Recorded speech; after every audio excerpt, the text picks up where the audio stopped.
ஈரோடு இரட்டை கொலை வழக்கு விசாரணையில் திடீர் திருப்பம் ஏற்பட்டிருக்கிறது. தஞ்சை அருகே தேங்காய் வியாபாரியும் அவரது மனைவியையும் போலீசார் கைது செய்திருக்கிறார்கள். பாலியல் தொல்லை கொலை நடக்க காரணமா?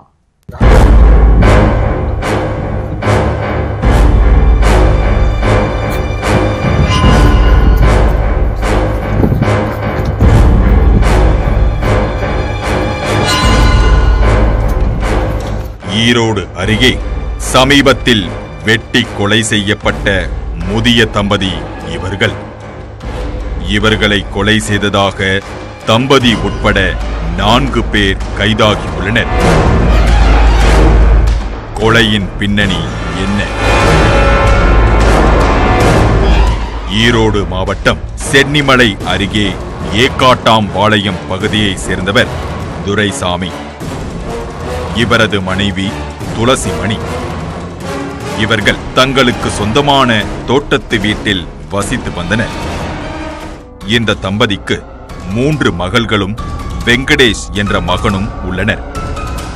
வெங்கடேஷ் வெளியூர் சென்றிருந்த நிலையில் கடந்த 20ஆம் தேதி இருவரும் வீட்டின் உள்ளே சரமாரியாக அரிவாளால் வெட்டப்பட்டு கொலையாகி கிடந்தனர். வீட்டிலிருந்து எந்த பொருளும் திருடு போகாத நிலையில் சொத்து பிரச்சனை காரணமாக கொலை நடந்திருக்கலாமோ என்ற ரீதியில் போலீசார் விசாரித்து வந்தனர். ஆனால் அதிலும் எந்த துப்பும் கிடைக்காத நிலையில் அந்த பகுதியின் செல்போன் சிக்னல்களை போலீசார் ஆய்வு செய்த போது துப்புகள் கிடைத்தன. அதன் அடிப்படையில் தஞ்சை மாவட்டம் பேராவூரணியை சேர்ந்த முகமது ராஜா, அவரது மனைவி சாயிரா பானு உள்ளிட்ட 4 பேர் கைது செய்யப்பட்டனர். அவர்களிடம் நடத்திய விசாரணையில் அதிர்ச்சிகரமான தகவல்கள் வெளிவந்தன. பேராவூரணி தாலுகா கலைஞர் நகரை சேர்ந்தவர்கள் முகமது ராஜா, சாயிரா பானு தம்பதி. முகமது ராஜாவுக்கு தேங்காய் வியாபாரம் தெரியும் என்பதால் தனது மனைவியுடன் ஏக்காட்டாம்பாளையம் வந்தார். அங்கு முதியவர் துரைசாமியை அணுகி தங்களுக்கு தேங்காய் களம் அமைத்து தரும்படி கேட்டுள்ளார் முகமது ராஜா. துரைசாமியும் சிறிது முயற்சி செய்து முகமது ராஜாவுக்கு தேங்காய் களம் அமைத்து கொடுத்துள்ளார். இதை காரணமாக வைத்துக்கொண்டு முகமது ராஜாவின் மனைவி சாயிரா பானுவிடம் அடிக்கடி பேசி வந்தார் துரைசாமி. ஒரு கட்டத்தில் சாயிரா பானுவுக்கு பாலியல் ரீதியில் தொல்லைகள் கொடுக்க தொடங்கினார் துரைசாமி. தொல்லை தாங்க முடியாத சாயிரா பானு தனது கணவன் முகமது ராஜாவிடம் கூறியுள்ளார்.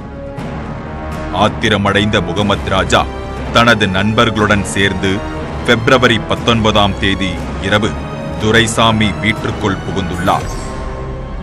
அங்கு தூங்கிக் கொண்டிருந்த துரைசாமியை அரிவாளால் சரமாரியாக வெட்டி கொலை செய்துள்ளார்.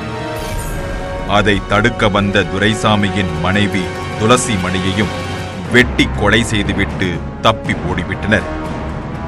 4 பேரையும் கைது செய்த சென்னிமலை போலீசார் அவர்கள் மீது கொலை வழக்கு பதிவு செய்து விசாரித்து வருகின்றனர்.